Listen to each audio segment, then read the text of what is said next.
현재 시각 8시 28분 지나갑니다. 저희 방송에도 다양한 주식 정보 원하시는 분들은 카카오톡 채널에서 머니를 검색하셔서 친구 추가하시기 바랍니다.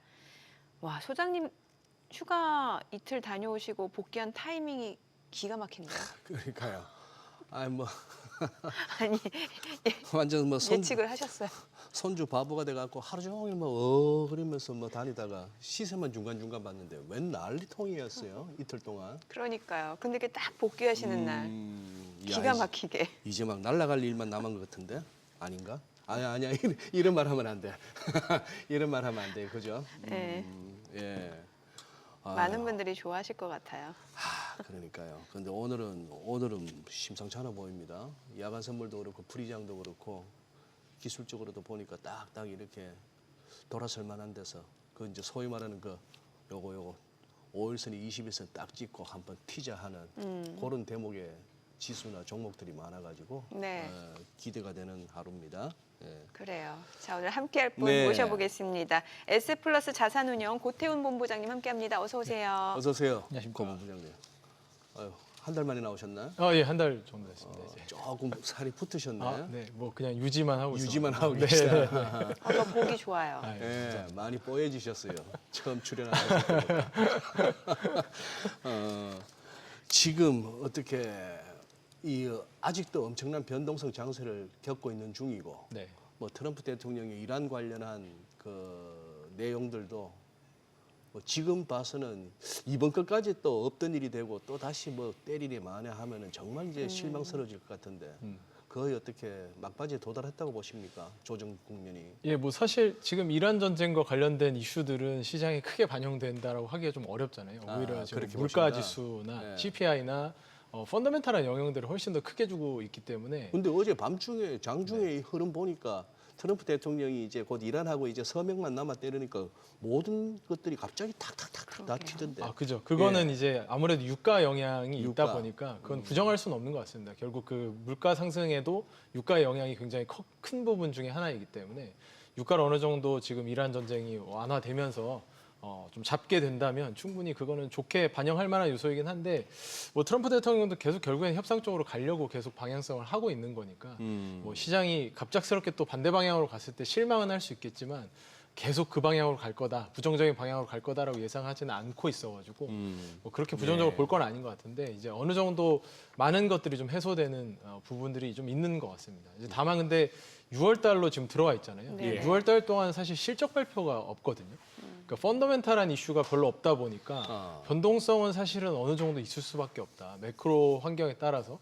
근데 지금 나오고 있는 뭐 지표들이 지난주까지는 좀 우려 섞인 지표들이 좀 많았었는데 뭐 PPI나 이런 부분들은 그렇게 문제 없이 나왔으니까 그렇게 뭐 걱정할 만한 상황은 아닌 것 같습니다.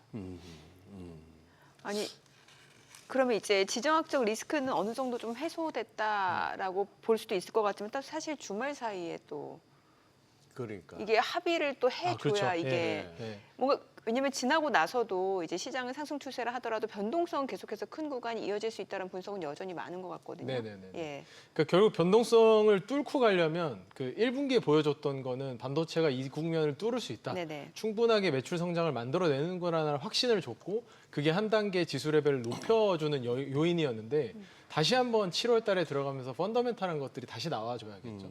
그러니까 이런 상황들을 결국 뚫고 갈 수 있는 건 기업의 실적이기 때문에 그걸 보여주는 실적이 7월 달에 다시 나온다면 분명히 다시 뚫고 올라갈 거라고 생각을 하는 거고요. 변동성을 좀 길게 지금 시장에서 보는 이유도 사실 그 실적에 대한 불안감들이 계속 있으니까 예. 그게 좀 중요한 것 같습니다. 근데 이게 7월 말, 8월 초 이런 때 실적이 좀 나오다 보니까 그때까지는 정확한 지표라고 하긴 어려운 것들이 계속 왔다 갔다 하는 거라서 그게 좀 불안감을 주는 것 같습니다. 하도 이제 트럼프 대통령이 뭐 말이 자꾸 왔다 갔다 하다 보니까 심지어 어디까지 의심하는가 하면은 사람들 중에 이거 월드컵 개막일에 맞춰가지고 장 빠지고 이러면은 네. 뭐처럼 미국, 캐나다, 멕시코, 북중미 월드컵이라고 우리가 얘기하잖아요. 네.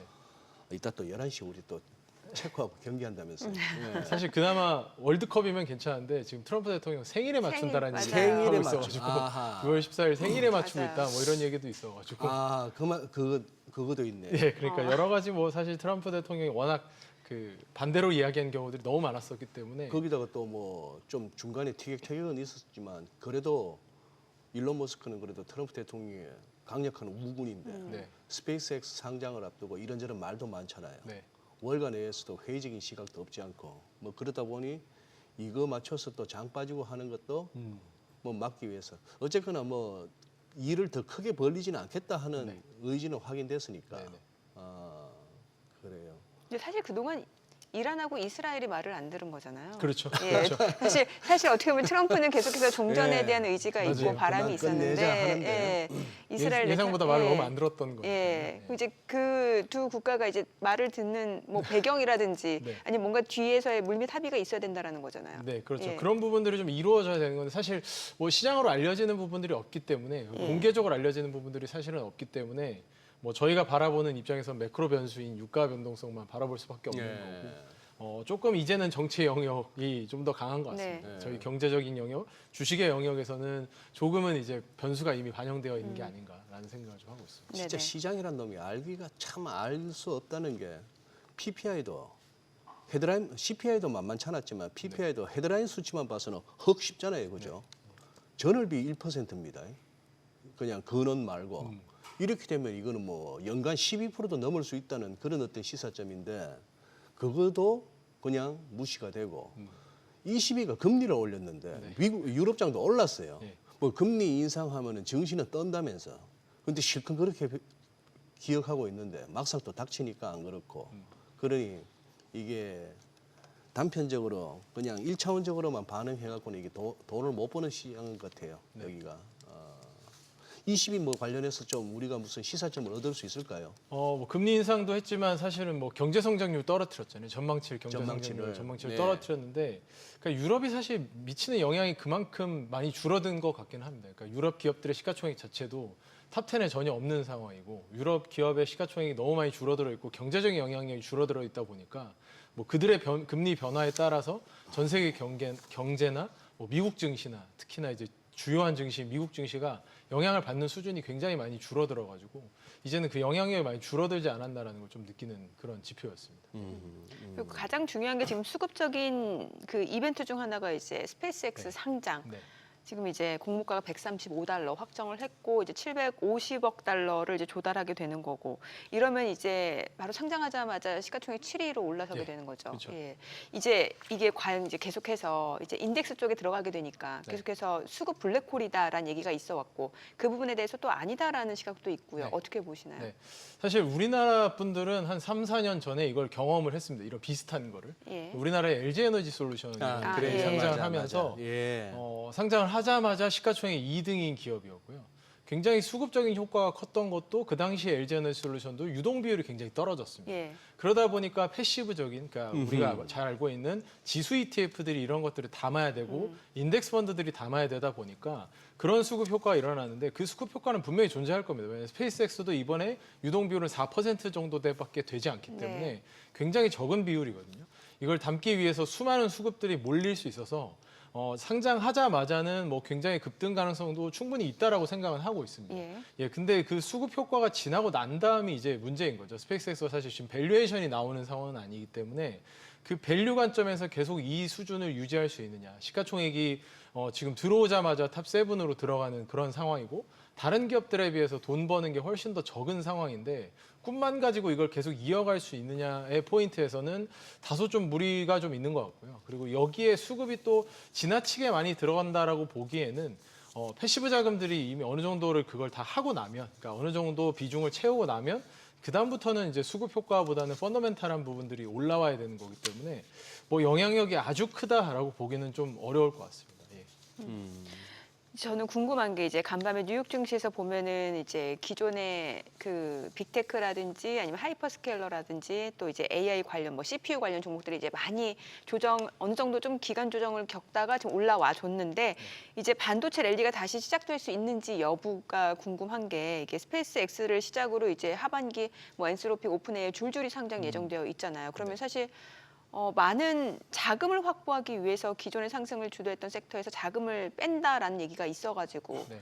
이게 과연 반도체 랠리가 다시 계속해서 이어질 수 있을지가 좀 궁금하거든요. 그러니까 그 수급적인 효과가 결국엔 펀더멘탈을 기인해야 되는 것 같은데요. 그러니까 예. 우리가 빅테크나 이런 기업들이랑 좀 다르게 빅테크는 사실 밸류에이션이 지금 많이 높아졌다 하더라도 예. 30배가 넘지 않는 수준이고 20배대에 존재하고 네네. 있기 때문에 스페이스X나 지금 상장하려는 기업들에 비해서 밸류에이션이 훨씬 더 낮은 상황인데요. 근데 사실 스페이스X보다 저희가 더 주목해야 되는 건 클로드, 엔트로픽이죠. 네네. 엔트로픽 같은 기업이 상장을 했을 때 왜냐하면 제가 지난달에도 말씀드렸지만 토큰 경제가 지금 계속해서 발전이 네. 되고 있고 토큰이 늘어남에 따라서 매출이 종량제로 늘어나는 CSP 기업들이 좋다라고 말씀을 드렸는데 그거에 또 같이 동반하는 게 엔트로픽 같은 모델이잖아요.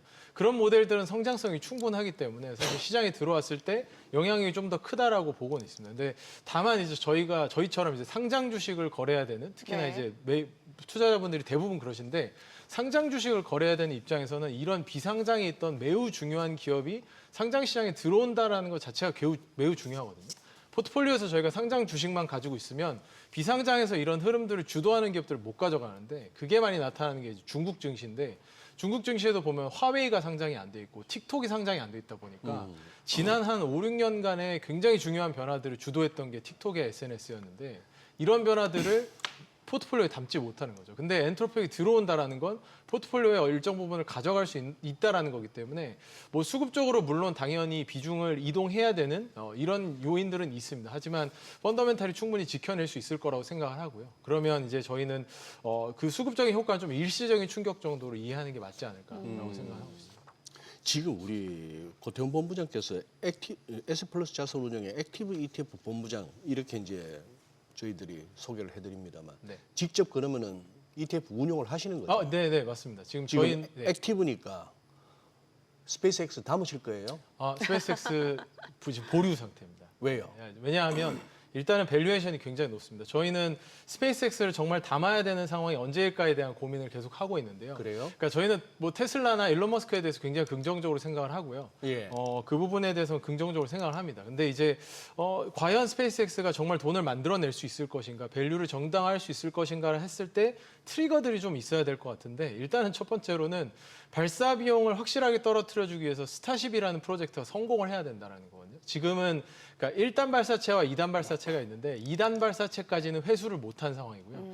1단 발사체는 예전에 한번 보셨겠지만 그 젓가락으로 그 잡는 젓가락으로. 이걸 보여줬었죠. 근데 2단 발사체는 아직 거기까지는 못하고 해상에 그냥 착륙하는 정도, 그 다음에 이제 폭발했었지만 해상에 착륙하는 정도만 한 상황입니다. 근데 2단 발사체까지 회수하게 되면 1kg당 우주로 보내는 비용이 기존의 2,000달러대에서 200달러대로 10분의 1로 줄어들게 되거든요. 이건 정말 좀 압도적인 경쟁력을 갖추는 거기 네. 때문에 이러한 정말 굉장히 중요한 펀더멘탈한 그런 트리거가 있으면 저희는 충분히 담을 만하다. 뭐 굉장히 비싸더라도 담을 만하다라고 생각하는 거고요.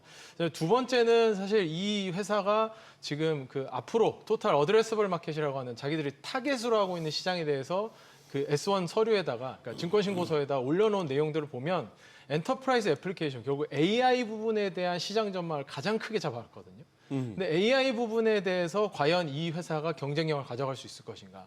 왜냐하면 그록이라는 모델을 가지고 결국엔 승부를 보려고 하는 건데 그록이라는 모델이 지금 엔트로픽이나 오픈 AI가 하고 있는 모델들 대비해서 더 성능을 뛰어나게 갈 수 있을 것인가? 그리고 데이터 센터에 대한 비용도 우주 데이터 센터를 통해서 더 싸게 할 수 있을 것인가는 증명하지 아직 못한 상황이거든요.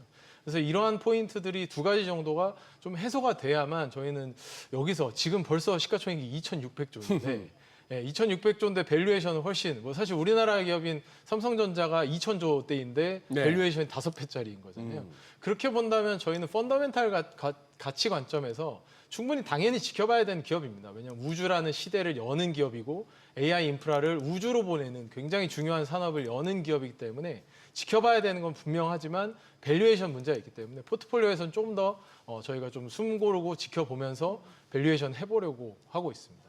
사실 어제까지만 하더라도 시장 변동성이 워낙 커지다 보니까 3분기에는 어느 정도 기간 조정을 염두에 두고 조금 이제 비중을 축소해가면서 현금 확보해가고 중장기적으로는 뭐 상승 추세가 이어진다 할지라도 이런 뷰가 더 많았던 것 같은데 지금 하루 아침에 좀 분위기가 달라진 것 같기도 하고 네. 혹시 본부장님 보시기에는 뭐 지금 3분기라든지 올해 연말까지 어떤 흐름을 예상하고 계시는 거예요? 네, 뭐 이렇게 갑작스런 급등세까지도 저희 생각한 건 아니었지만 예. 조정이 나올 때마다 기간 조정 시마다 매수의 관점을 저희도 가지고 있었거든요. 네네. 그렇게 생각한 거는 결국엔 밸류에이션이죠. 지금 메모리 반도체나 이런 반도체 영역들이 밸류에이션이 많이 비싸진 영역들이 거의 없거든요.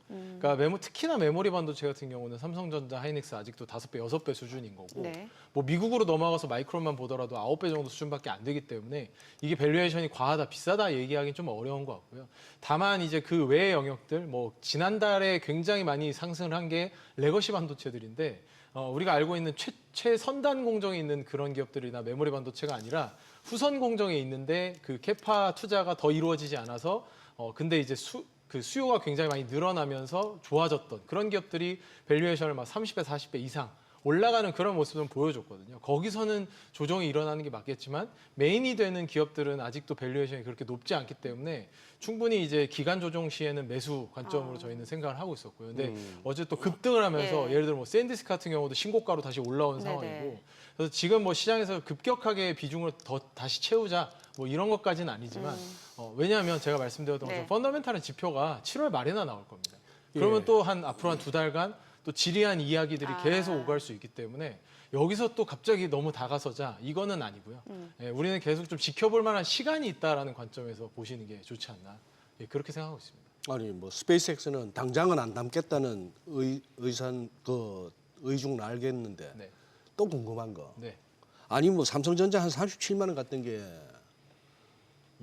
28만 7천 원 500원이었네 어제 저점이 이 정도까지 가고 9천 가자던 놈이 7,400도 잠시 깨고 네. 이 와중에 어떻게 가만히 계셨어요? 아니면 뭐 급하게 조정을 하셨어요? 예, 저희의 포트- 변동은 그 방금 말씀드린 것처럼 변동을 하긴 했습니다. 그러니까 굉장히 많이 급등한 종목들이나 지나치게 좀 많이 올라왔다고 생각되는 밸류에이션이 뭐 40배, 50배 넘어가는 기업들이 그 대형주들에서도 있었거든요. 그런 쪽에서 조정을 해서 메모리 쪽으로 조금 더 비중을 가져가고, 그러니까 밸류에이션이 낮아져 있는 메모리뿐만 아니라 굉장히 소외받고 있는 영역들이 좀 있거든요. 그래서 굉장히 소외받고 있는 영역들로 포트폴리오 비중 이동을 좀 진행하는 정도, 이제 그 정도의 조정을 진행을 했고요. 이게 뭐 메이저한 변화라고 하기엔 포트폴리오 전체를 갈아엎는 수준은 아니었고, 대략 저희 전체 회전으로 봤을 때는 한 10% 정도의 변화만을 주는 정도였다. 라고 보시면 좋을 것 같고 현금 비중을 조금 더 확보는 했습니다. 그래서 저희가 주식형 펀드니까 현금 비중을 아무리 많이 확보하더라도 뭐 80% 이하까지 그러니까 주식 편입비가 80% 이하까지 내려가는 경우는 없는데 95, 96이었던 걸 90 정도 선까지 내려놓으면서 다시 한번 숨고르기 할 수 있는 그 정도의 현금을 좀 마련을 해놓은 상황입니다. 아니 오늘 재밌는 그게 있네요. 뉴스가 있네요. 런던 거래소에서 지금 삼성전자 하이닉스짜리 이걸 갖다가 단일 종목 3배짜리를 3배짜리 ETP 네. 여기는 또 마지막에 P네 상장지수 상품. 야 이렇게 되면은 그리고 미국에서는 뭐 기존에 하이닉스는 2배짜리 있었는데 전기도 2배. 전기하고 현대차도 2배짜리 만들겠다고 하면은 특히 런던 3배짜리가 눈길을 끄는데 이거 우리나라 최근에 단일 종목 2배짜리 레버리지 나오면서 그분들 이거 털고 3배짜리로 가시는 거 아니에요? 3배짜리 성향으로 봐서는 충분히 갈 수 있죠. 왜냐하면 그러니까 미국장은 지금 법적으로 3배짜리가 안 되는 시장이고 미국은 미국은 법적으로 3배짜리가 안 되고요. 그래서 런던장에만 지금 3배짜리가 있는데 실제로도 뭐 테슬라 3배짜리 같은 경우 런던에 상장되어 있는 주요 투자자들이 다 한국인입니다. 글쎄 뭐 저도 그렇게 들었습니다. 충분히 가능성은 있는데요. 예. 근데 사실 뭐 레버리지 상품은 우리나라에도 출시되었지만 이게 변동성이 너무 크고요. 굉장히 좀 우리가 생각하는 것처럼 어느 기간 동안 30% 오른다고 하더라도 그거에 딱 2배만큼 먹는 게 아니라 데일리 수익률을 추적하는 거기 때문에 항상 레버리지를 투자하실 때는 좀 조심하시는 부분이 좀 필요하지 않을까. 왜냐하면 테슬라 3배짜리 같은 경우도 실제로 거의 뭐 상장 폐지까지 갈 뻔한 상황들이 있었기 때문에 그런 부분으로 굉장히 조심해야 될 것 같습니다. 그 월드컵 이 금융시장에 미치는 영향에 대해서는 어떻게 보세요? 실제로 이제 뭐 뱅크 오브 아메리카에서도 조사한 게 있고 왜냐면 뭔가 주의가 분산되니까 네. 거래량이 감소한다라는 아. 보고가 축구 보느라고. 예, 예, 그런 얘기가 있더라고요. 예. 사실 오히려 우리나라가 시가총액이 이렇게까지 메모리 반도체가 크지 않을 때는 네. 월드컵이 있으면 항상 디스플레이 많이 판매되고 TV 많이 판매되니까 디스플레이 산업으로의 특수가 있다. 혹은 뭐 지금 미국에서는 지난번에 CPI 발표하면서도 그러니까 그 고용 발표하면서 레저나 관광 쪽의 고용이 굉장히 잘 나왔잖아요. 그게 예. 지금 월드컵 특수라는 이야기들이 있는 상황이잖아요. 네. 이제 그런 것들이 좀 있었지만 사실 이게 미치는 영향력이 전체 시장에 있는 가장 주요한 기업들한테는 거의 영향력이 없기 때문에 그건 뭐 그렇게까지 크지는 않은 것 같고요. 네네. 네, 거래량이 줄어드는 부분에 대해서는 좀 더 지켜봐야 되는 것 같긴 합니다. 저는 이 부분이 그렇게까지 거래에 미치는 영향이 큰지는 그 부분은 잘 모르겠는데 일단은 월드컵이라는 이슈가 뭐 그렇게 시장에 큰 영향력을 미쳤던 건 아니기 때문에 저희가 여기서 긍정적인 포인트를 찾을 수 있는 기업들도 있겠지만 과거만큼 디스플레이라는 산업 자체가 그렇게 좋은 상황은 아니기 때문에 저희가 월드컵은 그냥 뭐 하나의 이벤트로서 지나갈 수 있지 않을까 그렇게 생각합니다. 또 어떻게 보면 뭐 선수들은 역대급이라고 하는데 또 국민들의 월드컵 이번에 대한 기대감이 이렇게 낮은 것도 드문 것 같아요. 그동안 이렇게 뭐 결과가 안 좋았으니까 뭐 그런 것도 있고 내부적으로 좀 얼마나 됐습니까? 이거 뭐 협회 문제, 감독 문제 갖고 지키게 했는데 또 이게 또 신기한 게 또 결과 좋으면 또 다 넘어갑니다. 선수들 아니 근데 이거는 어떻게 읽어야 돼요? 이거 만고스? 망고스요. 망고스예요. 망고스예요. 망고스라고 요즘 하는 것 같더라고요. 망고스. 이게 보니까 메타, 엔스로픽, 엔비디아, 구글, 오픈 AI, 스페이스X의 앞자를 따니까 네. 참 말 잘 만드네. 이거는 그러면 뭐 핵심이 뭐죠? 이 용어에 그 핵심으로는 이제 두 가지 산업이 새로 들어온다는 거죠. 그러니까 우리가 잘 알고 있는 프론티어 모델을 하고 있는 오픈 AI나 엔트로픽, 클로드랑 챗GPT를 하고 있는 두 개의 기업이 여기에 새롭게 들어온 게 되는 거고요. 우주 인프라를 하고 있는 스페이스X라는 기업이 두 개가 들어오면서 새로운 용어가 좀 만들어진 거거든요. 기존까지는 저기에 있었던 게 뭐 테슬라라든지 뭐 아마존 같은 기업들이 저기 있었다면 이제는 이제 좀 주도권을 가지고 하는 신산업이 좀 바뀌어가는 추세에서 신조어가 좀 나온 것 같고요. 그래서 우주 인프라 관점에서 제가 말씀드린 것처럼 스페이스X가 새로운 산업을 여는 건 분명합니다. 네. 당연히 분명하기 때문에 매우 중요한 투자 포인트이고 신산업이면 분명하지만 밸류에이션이 좀 우려된다라는 것이 있고요. 오픈 AI 엔트로픽은 현재를 지탱하고 있는 빅테크들의 가장 기반이 되는 거기 때문에 이 산업은 정말 잘 지켜봐야 되는 것 같고요. 토큰이 얼마나 성장하는지는 이 산업이 계속 갈 수 있느냐, 주식 관점에서도 그렇고 산업 자체에서도 그렇고 계속 갈 수 있는지를 가장 잘 보여주는 새로운 좀 산업의 영역이라서 좀 가장 잘 지켜봐야 되지 않을까 그렇게 생각하고 있습니다. 네, 자 지금 시각 8시 51분 향해 갑니다. 오늘 양시장 호가 상황 체크해 보겠습니다. 먼저 코스피 예상 체결 지수부터 확인해 보도록 하죠. 오늘 코스피가 지금 5%대 상승 출발 예상되고 있습니다. 5.9% 상승, 5.3% 상승 예상되고 있네요. 8,180. 코스닥은 1.6% 상승 예상됩니다. 지금 1,013으로 집계되고 있고 시가총액 상위 종목 예상가 보겠습니다. 삼성전자 10% 급등이 예상됩니다. 지금 호가에서는 32만 9천 원, SK 하이닉스도 2% 상승 출발 예상되면서 예상 체결가는 214만 9천 원이고요. SK 스퀘어가 9% 상승 예상됩니다. 삼성전자 우선주 호가는 21만 3,500원으로 10% 상승 예상되고 삼성전기 9.7% 상승 예상됩니다. 호가는 198만 원으로 나타나고 있습니다. LG 에너지솔루션도 4% 상승 예상되고요. 현대차는 15% 급등이 예상되고 있습니다. 지금 호가에서는 69만 2천 원, 삼성생명 10% 상승 예상되네요. 지금 예상 체결가 40만 5천 원, 삼성물산도 6% 상승 예상되고요. HD현대중공업 호가는 67만 1천 원으로 3.8% 상승 예상되고 있습니다. 코스닥 시가총액 상위 종목 예상가도 보겠습니다. 알테오젠 0.8% 상승 예상되고요. 에코프로비엠 오늘 지금 호가가 16만 5천 원, 에코프로도 보합권 예상되고 주성 엔지니어링이 8% 상승 예상되네요. 지금 시가총액 4위까지 올라왔습니다. 호가는 26만 6천 원, 레인보 로보틱스가 1.6% 상승 예상되고 있고 HLB가 0.6% 상승 예상됩니다. 코오롱 티슈진 호가는 104,000원. 원익 IPS가 17% 급등이 예상되고요. 리노공업도 상승 출발 예상됩니다. 호가는 105,700원. 이 가운데 삼천당제약 지금 14% 급등이 예상되고 있고 이오테크닉스 호가는 519,000원으로 2.9% 상승 예상됩니다. 반도체 쪽에서도 이제 코스닥 쪽에서도 반도체 장비 쪽 소재 부품 장비 쪽으로도 매수세가 유입될 걸로 보여지고 있는 상황이네요. 이제 개장까지 한 7분가량 남았는데 자 오늘 양시장이 상승 출발 예상되고 글쎄요. 네. 장중 흐름도 좀 기대가 되는데 그러네요. 예. 예.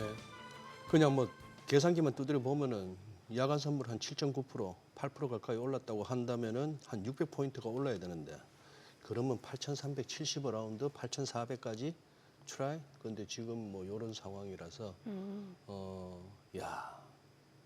어쨌거나 이게 궁금한 거는 이제 외국인들이 사주면은 진짜 믿어도 되는 것 같아요. 그죠?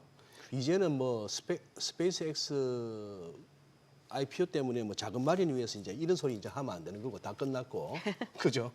여기서도 외국인이 판다면은 조금은 뭐 조심스럽지만 외국인이 돌아서 준다면은 또 모르겠는데 어쨌거나 궁금하네요. 그리고 코스닥이 힘을 좀 낼라나 싶기도 하고 기술적 지표로 봐서는 어쨌거나 지금은 반등 타이밍은 분명한 것 같습니다. 거래량도 계속 줄다가 살짝 이제 머리를 드는 느낌이기도 하고 솔직히 일단 촉으로 이렇게 해서 최근에 봤던 우리 9천 목전에서 막혔잖아요.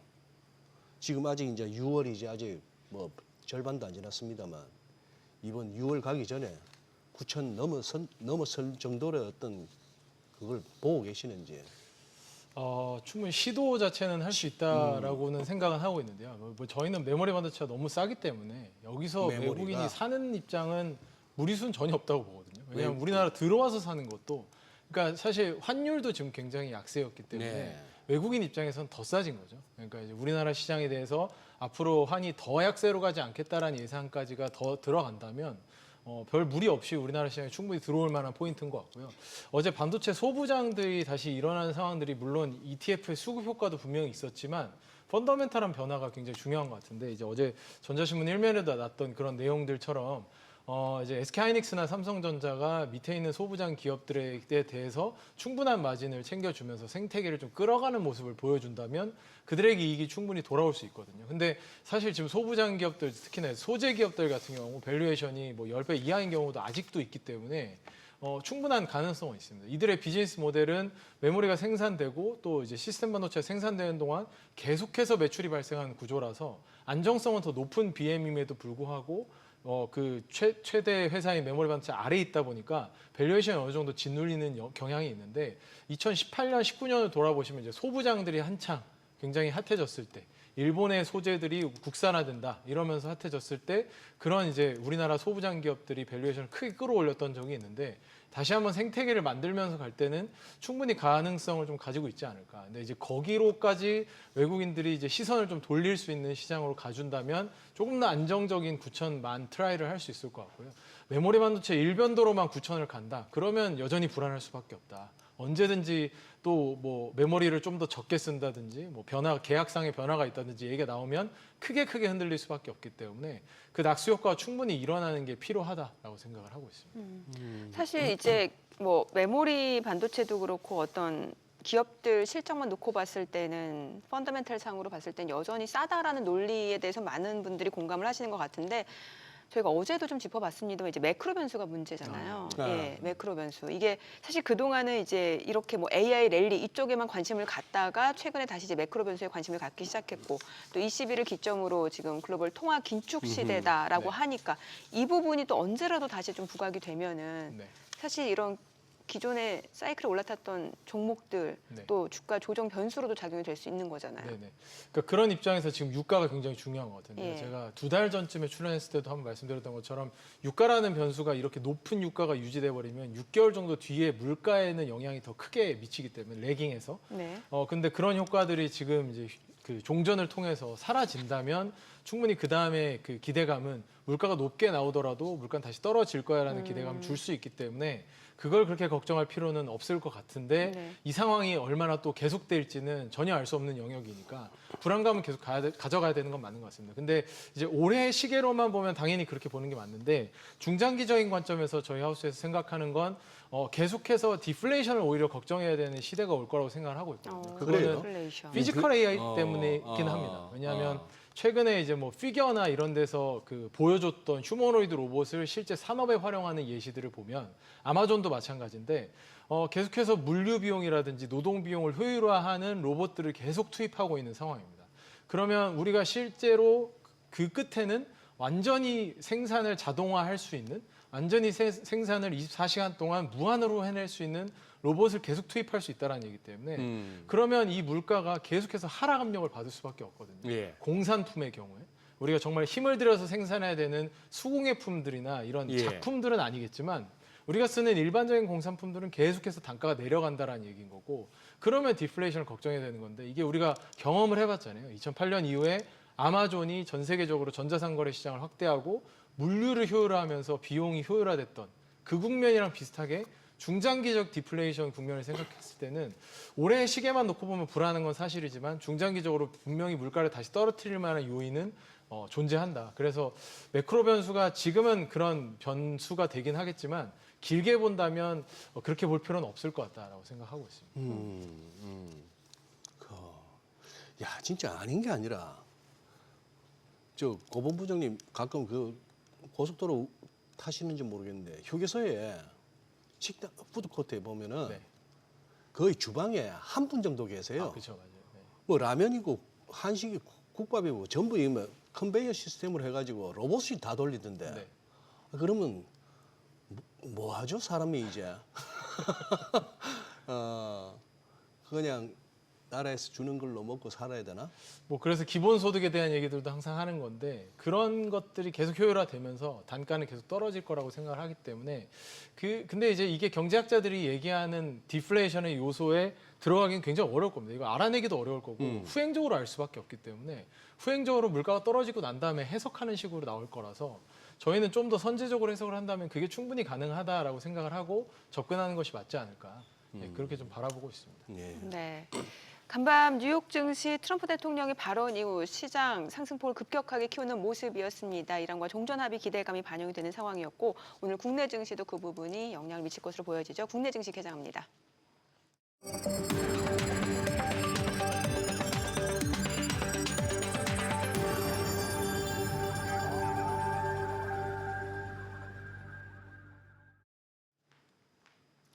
네, 6월 12일 금요일 국내 증시 개장했습니다. 최근에 시장 변동성은 굉장히 커지고 있는 상황이고 이 가운데 이제 미국과 이란의 종전 합의에 대한 기대감이 또 반영이 되면서 시장 상승을 주도했던 반도체 랠리가 다시금 나타나고 있습니다. 이제 주말이면 더욱더 이 부분이 명확해질 것으로 보여지고 유가는 급락하고 또 지금 전반적으로 투자 심리 다시 한번 살아나고 있는 상황이고요. 또 어제 국내 증시 같은 경우는 이제 선물옵션 동시 만기 이후 다시 한번 시장이 또 방향을 잡지 않을까라는 기대감이 커지고 있는 모습인데 양시장 출발 지수 보겠습니다. 코스피가 6.4% 올라갑니다. 8,265. 코스닥은 3% 상승입니다. 1,028포인트고 시가총액 상위 종목 시초가입니다. 삼성전자가 오늘 9% 올라갑니다. 32만 5,500원, SK하이닉스도 8% 상승합니다. 227만 6천 원, SK스퀘어가 8% 올라갑니다. 134만 1,000원이고요. 삼성전자 우선주가 6.9% 올라갑니다. 20만 7천 원, 삼성전기 8% 상승으로 195만 6천 원에 거래되고 있고요. LG에너지솔루션도 3% 상승 흐름 보여주고 있습니다. 현재 39만 7,500원, 현대차입니다. 5% 상승하네요. 62만 8천 원이고 삼성생명이 7% 올라갑니다. 39만 1,500원. 삼성물산도 44만 6천 원으로 8.7% 강세고요. HD현대중공업 2.9% 상승하면서 66만 7천 원에 거래되고 있습니다. 코스닥 시가총액 상위 종목 시초가도 보겠습니다. 알테오젠이 1% 상승합니다. 지금 35만 원 선, 그리고 에코프로비엠이 4%, 3.7% 상승 중이네요. 17만 400원, 에코프로도 4% 올라가고 주성 엔지니어링이 11% 급등합니다. 27만 3천 원, 레인보로보틱스가 62만 1천 원으로 2.5% 오름세고요. HLB는 0.7% 떨어지고 있습니다. 코오롱 티슈즈는 3% 상승 중입니다. 106,500원. 리노공업도 2.7% 올라가고요. 이오테크닉스가 2.5% 상승세입니다. HLB는 0.4% 내림세고 오늘 시장에서 특징을 보여주고 있는 섹터 종목들도 체크를 해보도록 하겠습니다. 지금 코스피가 7%까지 올라갑니다. 8,307, 8,318포인트. 지금 단숨에 550포인트 이상 상승을 보여주고 있는 모습인데 앞서 보셨다시피 반도체 쪽 흐름 굉장히 좋아요. 지금 뉴로모픽 반도체 쪽에서는 이제 NCN이 10% 급등 중이고 네페스아크, 네페스, 자람 테크놀로지가 각각 8%에서 6%대 강세 흐름 보여주고 있고요. 지금 반도체 쪽 파생된 종목들은 다 좋습니다. 온디바이스 AI 쪽 에이펙트가 7% 강세고 가온칩스, 제주반도체도 각각 6% 이상의 상승세를 보여주고 있는 모습입니다. 그리고 오늘 전선 쪽도 좋습니다. KBI 메탈이 13% 급등 중이고요. LS가 9.5% 상승합니다. 407,500원. 일진전기, 대원전선, 가온전선, 대한전선 다 강세 흐름 보여주고 있습니다. 자, 그리고 건설주 오랜만에 지금 힘을 내주고 있습니다. 아무래도 미국과 이란의 종전에 대한 기대감이 반영이 되네요. 현대건설이 13% 급등합니다. 139,600원. 대우건설도 두 자릿수 상승률이고요. 삼성 E&A도 13%, 11% 오름세고 DLNC, GS건설도 다 올라갑니다. 삼성물산도 443,500원으로 8%대 상승세입니다. 다만 그동안 이제 기간 조정, 가격 조정을 거쳐온 만큼 또 이제 오늘 음봉이 나오는 종목들도 많을 수 있다라는 점은 염두를 두셔야 될 것 같고요. 자, 스페이스X 관련 종목도 보겠습니다. 스피어입니다. 14% 급등합니다. 44,000원 선 넘어가고 있고 세트레가이도 5% 상승세고요. 캔코아 에어로스페이스도 8% 올라갑니다. 미래에셋 벤처 투자도 2.6% 올라가고 AP위성도 13,060원으로 3.7% 상승세. 미래에셋 증권도 6% 올라갑니다. 그밖에 세아베스틸 지주, 센서뷰, HVM 모두 강세 흐름 보여주고 있습니다. 오늘 앞서 원익 IPS 14% 급등 중이네요. 지금 반도체 쪽에서도 소재 장비 부품 쪽으로 매수세가 빠르게 유입되고 있는 모습이네요. 자, 오늘 수급적으로 봤을 때 지금 전체적인 수급 상황 좀 체크해 보겠습니다. 유가증권 시장에서는 개인 투자자가 1,248억 원 순매도입니다. 지금 화면에 저희가 거래소만 집계된 걸로 확인이 되고 있는데 지금 넥스트레이드까지 합치면 지금 전체적으로 통합적으로 봤을 때는 개인은 1,248억 원 순매도, 외국인은 2,356억 원 순매도, 기관 쪽에서 지금 금융투자 연기금을 중심으로 순매수입니다. 3,223억 원 매수 우입니다. 코스닥에서는 개인 투자자가 2,618억 원 매수 우이고요. 외국인과 기관은 각각 2,413억 원, 226억 원 순매도를 나타내고 있습니다. 환율 체크하겠습니다. 달러원 환율입니다. 오늘은 정규장 대비로 10원 90전 하락하면서 1,518원에 개장이 됐습니다. 환율도 좀 많이 떨어지고 시장은 상승을 보여주네요. 네, 그렇죠. 와, 진짜 시장 변동성이 엄청납니다. 예. 아직까지는 퐁당퐁당이죠. 하루 급등, 하루 급락, 하루 급등, 하루 급락인데 이틀이나 3일 연속으로 한 방향이 나오면 그쪽이 변동성 이후에 그다음 추가 방향성 아닌가 싶은데 그거 하니까 재밌으시겠다. 뭐가요? 아니 단타하시는 분들은 진짜 재미도 있겠고 짜릿짜릿하시겠어. 우리 근데 우리 대부분의 또 오늘은 또 매수 사이드카야. 와, 6분 만에. 지금 그동안에 발동된 사이드카만 모아도 지금 한 수십 대가 될 것 같은데, 그죠? 막 돌아다니는 사이드카가 그 중에 오일 갈아야 되는 놈도 있을 것 같고. 좀 근데 솔직한 얘기로 이게 약간 이게 투기판 아닙니까, 솔직히? 변동성이 너무 큰 그죠? 장인 것 같습니다. 네, 사이드카 네. 이렇게 많이 나오는 것도 사이드카 이렇게 많이 나오는 것도 한번 이렇게 시작한 변동성은 좀 잦아들기까지 시간은 걸릴 수밖에 없는데 지금 저희가 매번 우리 정민앵커 수급 소개하실 때마다 부연 설명이 늘 따르는데 화면에 나오는 거하고 실제하고 그러니 결국 불러주시는 거는 우리 프리장의 거래 순매수 순매도까지 다 포함한 그걸 부르시는 거죠? 통합이에요, 통합. 통합으로. 예, 제가 이제 멘트로 음. 언급을 드리는 거는 통합입니다. 그리고 저희 화면에 나오는 게 이제 거래소만 집계되는 거래소만. 거고. 예. 지금은 그러면 통합일 때 어떻게 되는 거예요?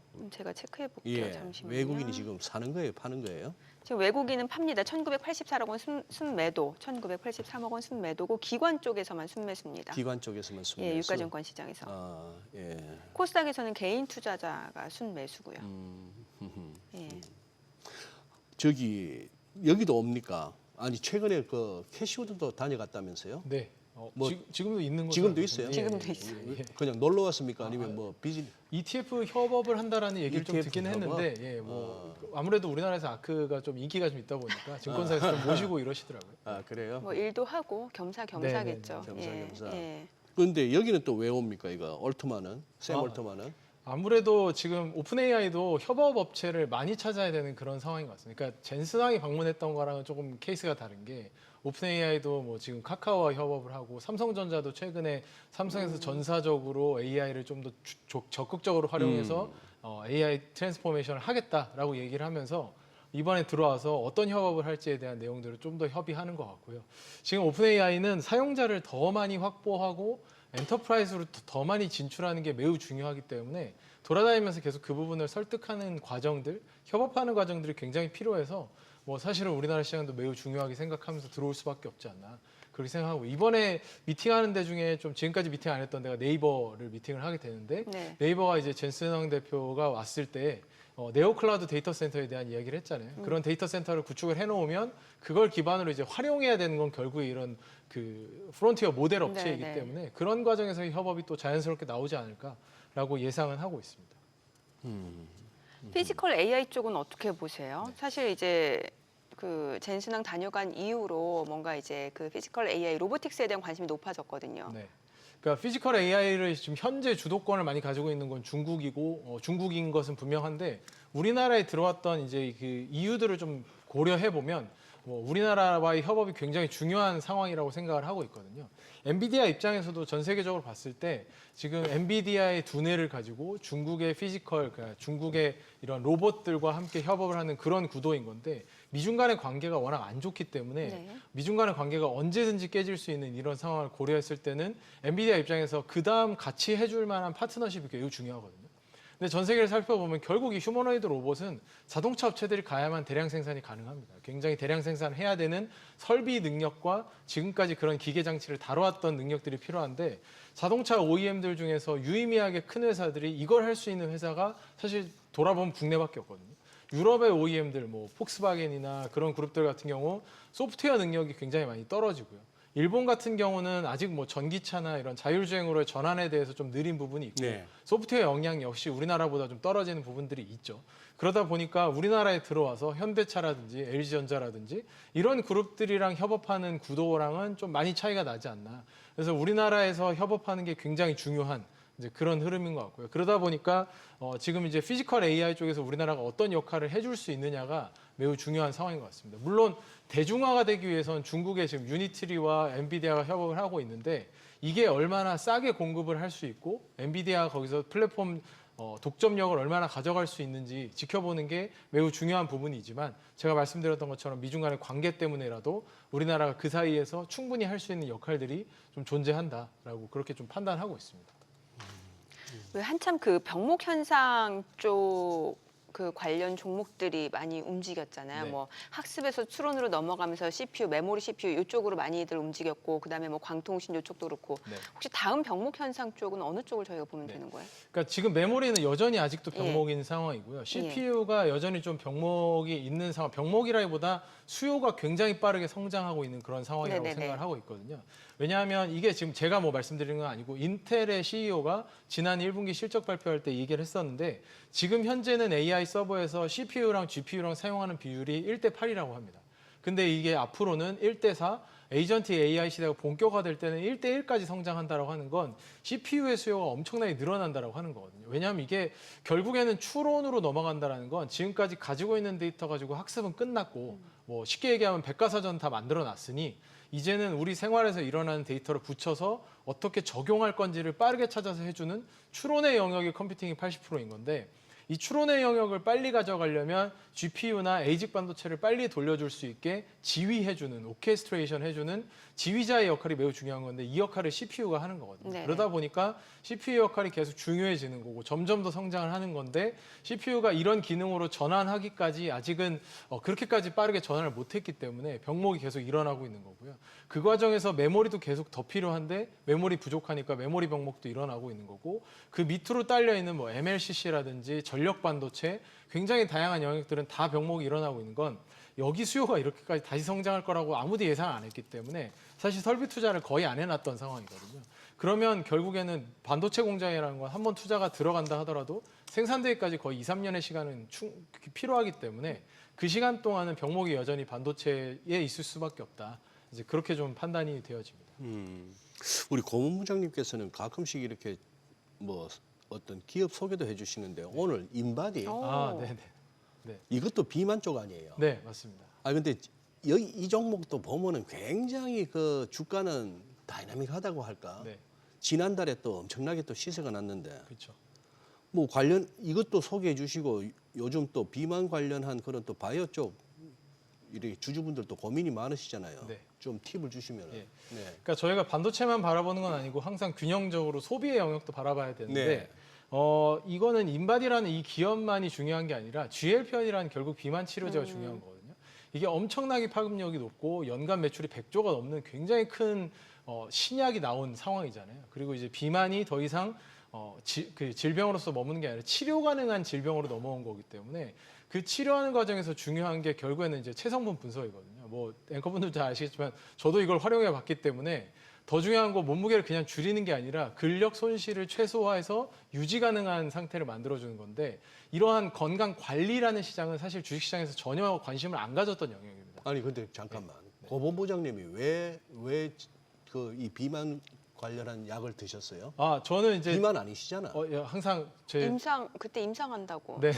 임상한다고? 그러니까 제가 이제 테스트도 좀 해볼 겸이기도 하고요. 저는 네. 항상 비만 상태였기 때문에 항상 체중 감량에 대한 그 니즈가 있어서 예. 오. 그래서 두 가지 목적을 다 달성하기 위해서 그래요? 실험 삼아 이제 좀 했던 건데 그게 이제 그 제가 실제로 하면서도 느끼는 거지만 결국에는 체성분이라는 관리, 그러니까 체질 관리가 매우 중요한 거고 유지 관리가 되게 중요한 거거든요. 근데 제가 말씀드리는 건 주식시장에서 건강관리 시장을 관심을 안 뒀던 건 이게 돈이 안 됐기 때문이거든요. 돈이 안 됐어. 예, 지금까지 헬스케어 시장은 그냥 항암제였습니다. 예. 죽기 전에 먹어야 되는 약, 예. 죽기 싫으면 먹어야 되는 약. 죽기 싫으면. 이거야만 왜냐하면 이거여야만 사람들이 돈을 썼거든요. 근데 이제는 GLP-1이라는 비만 치료제가 확실한 임상 결과를 내줬고 미용 시장과 건강 관리 시장을 열어준 거죠. 그러다 보니까 이와 함께 보완제적으로 성장할 수 있는 기업을 저희가 계속 찾고 있는 거고 인바디가 그런 건데 이제 우리나라 분들은 인바디라는 게 거의 고유 명사로 인바디 재러 간다 하면서 다 알고 계시지만 하하. 미국이나 해외에서는 아직 그 정도까지 고유 명사가 되진 않은 상황이거든요. 근데 이게 앞으로는 체성분 분석을 한 것들이 보험에도 활용이 되고, 그러니까 보험에 활용된다라는 건 체지방률을 떨어뜨리면 보험료를 인하해주는 뭐 이런 방향으로도 가능하고요.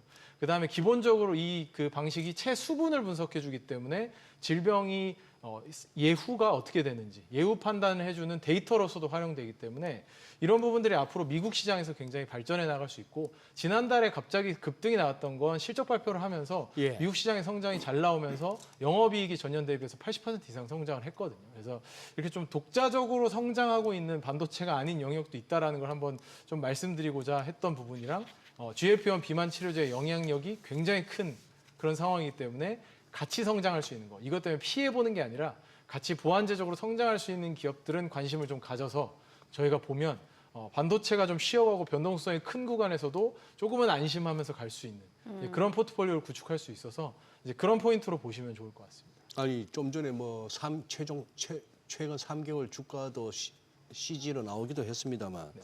우리 시청자분들 가운데 그래 싶어서 새삼스럽게 인바디 한번 주가 흐름 체크하시면은 아유 이렇게 벌써 많이 올랐는데 싶으실 텐데. 네.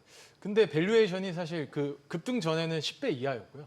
지금도 한 13배, 14배 정도밖에 안 됩니다. 그러니까 이 기업 자체가 기기 판매 중심의 비즈니스 모델이다 보니까 계속적으로 반복적 매출이 나올 거라는 예상을 하기 좀 어려워서 밸류에이션을 크게 못 가져가는데 앞으로 이건 지금 쌓여 있는 체성분 데이터를 가지고 할 수 있는 데이터 플랫폼 기업으로 확장 가능성을 가지고 있다라고 저희는 좀 바라보고 있는데요. 좀 저희는 굉장히 긴 시간 동안 이 기업을 바라보다 보니까 주가 자체는 좀 지지부진한 면이 있습니다. 근데 그런 것들이 본격적으로 미국 시장 같은 큰 시장으로 확대되고 있는 국면이기 때문에 관심 가지고 지켜보셔도 되게 굉장히 재밌는 비즈니스 모델이라고 저희는 생각을 하고 있습니다. 확실히 이게 그 회원 번호를 넣으면 이제 계속해서 그 그래프 차트가 보여지잖아요. 그렇죠. 내 근육량이 얼마나 증가했는지 빠졌는지 이게 나이 들수록 근육량이 중요하다고 하니까 소장님도 기회가 되시면 꼭 한번 해보세요.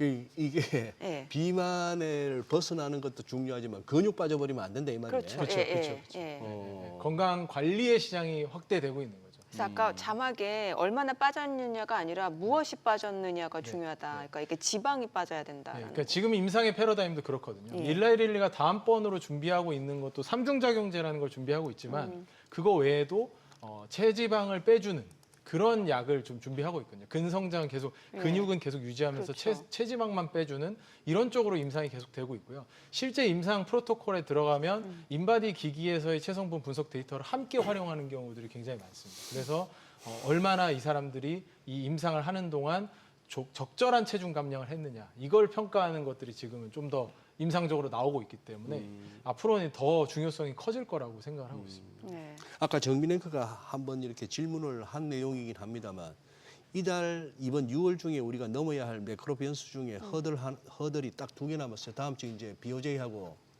연준 FOMC. 그렇죠.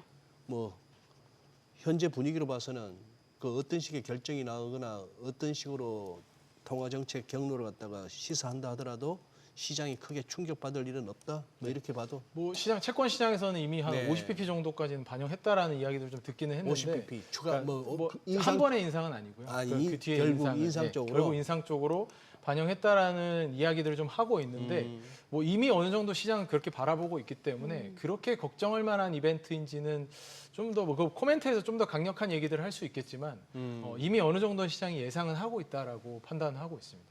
알겠습니다. 예, 오늘 내용 그래요. 여기까지 듣겠습니다. 예. 잘 들었습니다. 예, 감사합니다.